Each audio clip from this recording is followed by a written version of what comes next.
आज स्टार्ट करेंगे फिर से। इससे पहले वीडियो में हमने 12 तक क्वेश्चन देखे थे। हम देख रहे हैं कि क्वेश्चन पेपर 8 का मैथ का 80 मार्क्स के लिए सीबीएसई वाला, और ये आपको हेल्पफुल रहेगा आने वाले एग्जाम में यदि आप इसमें से सॉल्व करके देखेंगे कि हर कैटेगरी के क्वेश्चन है इसके अंदर, मतलब एक प्रकार के पेपर ही है पिछले साल का। ठीक है, तो आपके लिए हेल्प होंगे थोड़ा सा। चलो आगे देखेंगे, स्टार्ट करेंगे। 30 नंबर का क्वेश्चन क्या दिया है देखेंगे। Calculate the area of the adjoining composite figure based on the dimensions given below. आपको एक डायग्राम दिया है जिसके अंदर दो फिगर कंपोज करके दिया है। जैसे कि आप ऊपर देखेंगे एईडीसी, वो आपको दिख रहा है, एईडीसी में दिख रहा है ट्रेपेजियम है। और यदि आप नीचे देखेंगे ये वाला, तो ये ट्रायंगल है ए बी एंड सी, ये आपका ट्रायंगल है। तो आप सभी का एरिया आपको निकालना है। Find the area of a total figure. तो सिंपल है। सबसे पहले क्या क्या दिया है देखेंगे। एसी दिया है आपको 15 सेंटीमीटर, ईडी दिया है 10, ईएफ 8 और बीजी दिया है 4, जो कि आपको वहां पे लिख के दिया है।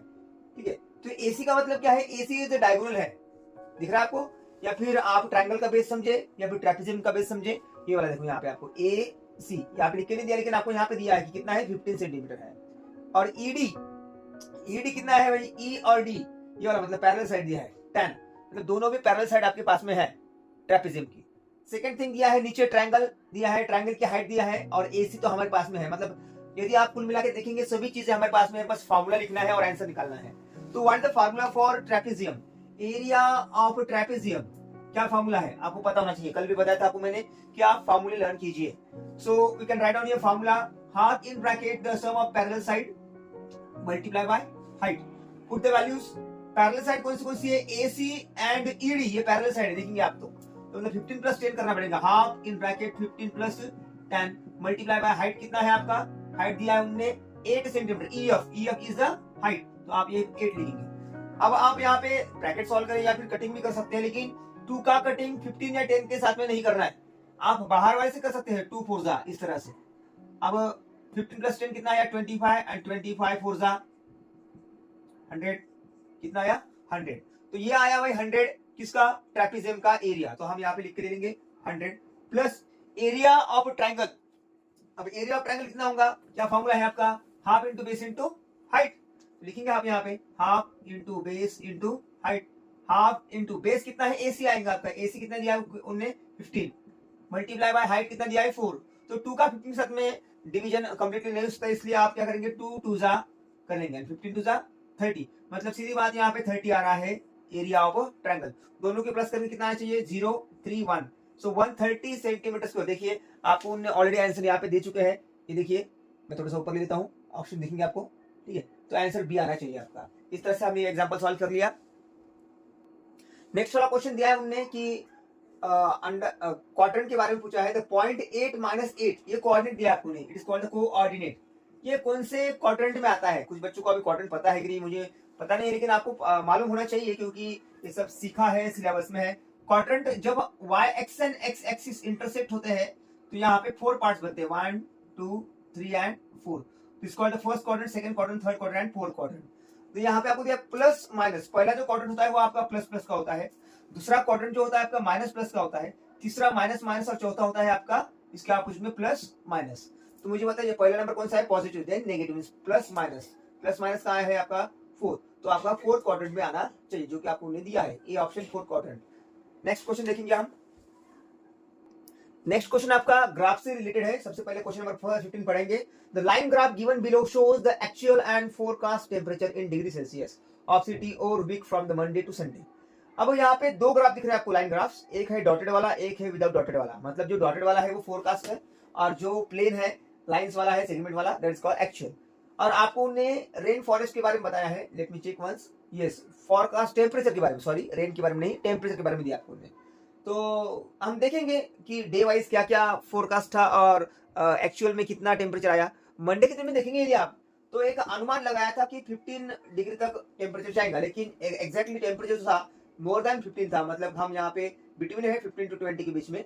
तो यहाँ पे आप 16 17 18, आप 17 टू 18 के बीच में है ये। ठीक है, इसके बाद में आप ट्यूसडे देखेंगे तो अनुमान जो बताया था 20, तो 20 ही टेम्परेचर था। मतलब ट्यूसडे के दिन में अनुमान सही रहा।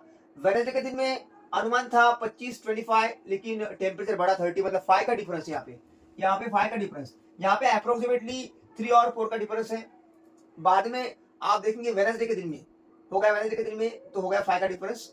देन थर्सडे के दिन में अनुमान लगाया था कि मोर देन 20 होगा, लेकिन जो टेम्परेचर एक्चुअल में था वो यहाँ पे दिख रहा है आपको 15। ये आप डिफरेंस देखेंगे, ये वाला और ये वाला, ये डिफरेंस बहुत ज्यादा है आकर में। अब यहाँ पे भी जो अनुमान लगाया था उतना ही आया फ्राइडे दिन में। सैटरडे के दिन में जितना अनुमान बताया था उसके हिसाब से नहीं रहा। लेकिन आप देखेंगे ये वाला डिस्टेंस और ये वाला डिस्टेंस दोनों के बीच में किसका डिस्टेंस ज्यादा लग रहा है, ये वाला पॉइंट, मतलब ऑन थर्सडे के दिन में डिफरेंस ज्यादा है। तो उन्होंने वही क्वेश्चन पूछा है, हम क्वेश्चन देखेंगे तो आपको और क्लियर हो जाएगा।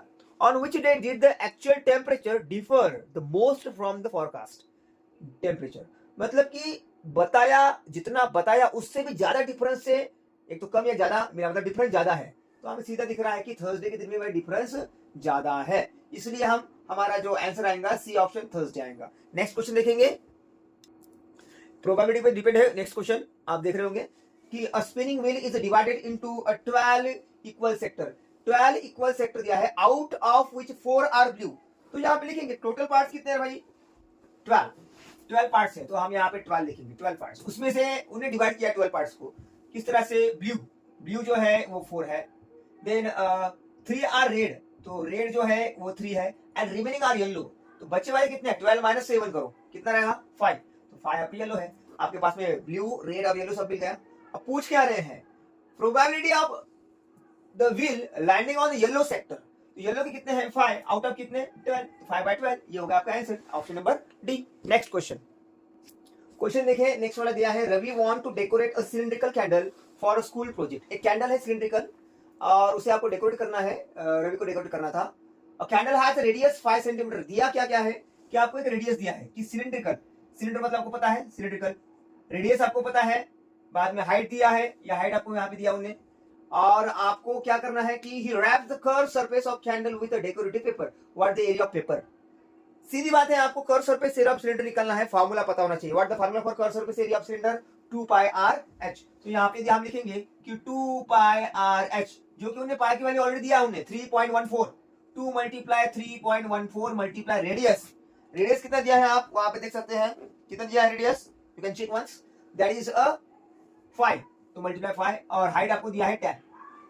मल्टीप्लाई करना बहुत आसान है, उन्हें उस तरह दिया है, ये 10, 5 2 10, ये समझ आ रहा है, 2 5 10 और वो 10 10 100, मतलब 3.14 मल्टीप्लाई बाय 100।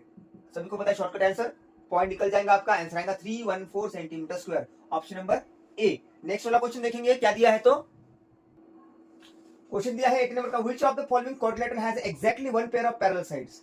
क्या ऐसा कौन सा क्वाड्रिलेटरल है जिसके 1 पेयर ऑफ पैरेलल साइड्स है। अभी यहाँ पे तो ऐसे ट्रेपेजियम में सीधी बात है, लेकिन आपको थोड़ा सा एक्सप्लेन करके बताऊंगा। यह है आपका पैरेललोग्राम, यहाँ पे दोनों भी पेयर क्या होती है, एक दूसरे को पैरेलल होती है, ठीक है। सेकंड दिया आपको रेक्टेंगल, रेक्टेंगल की भी क्या है कि ये this side is parallel to this side, this side is parallel to this side. Second thing, rhombus जो होता है, रोम्बस भी इस तरह का होता है, ये रोम्बस से चारों आपके साइड्स इक्वल होते हैं, और ये opposite sides are parallel to each other, मतलब दोनों भी पेयर यहाँ पे पैरेलल है। बचा वाला कौन सा है, ट्रेपेजियम। ट्रेपेजियम इस तरह होता है, जिस तरह रोड होता है ना, रोड का ड्राइंग आप निकालते हैं इस तरह से, आपको पता है ना, ये रोड का ड्राइंग निकालते हैं।